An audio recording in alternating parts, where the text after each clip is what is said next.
में हवा के दिशा बदल गहे, जेकर ले आसमान में छाए बादल हट गए। मौसम साफ होवत ही न्यूनतम तापमान में गिरावट दर्ज करे गई। सामान्य तापमान में 5 डिग्री सेल्सियस तक के कमी दर्ज होहे, जेकर कारण बलरामपुर, अंबिकापुर, चिल्फी घाटी, पेंड्रा रोड समेत कई इलाका में ओस के बूंद जम के बर्फ में बदल गई।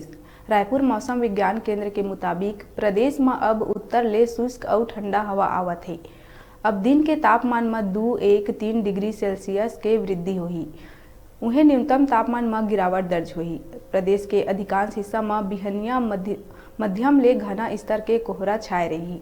मंगलवार के जारी आंकड़ा के मुताबिक बलरामपुर प्रदेश के सबसे ठंडा स्थान रही। बलरामपुर में न्यूनतम तापमान 4.4 डिग्री सेल्सियस दर्ज हुई।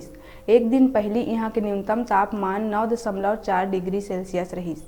पेंड्रा रोड में न्यूनतम तापमान 6.4 डिग्री सेल्सियस दर्ज हुई, जिन्हें सामान्य ले करीब 5 डिग्री सेल्सियस कम है। अंबिकापुर में न्यूनतम तापमान 6.6 डिग्री सेल्सियस रही, जिन सामान्य ले करीब 3 डिग्री सेल्सियस कम है। जसपुर के डूमर बहार और कोरिया में 7.1 डिग्री सेल्सियस न्यूनतम तापमान दर्ज हुई।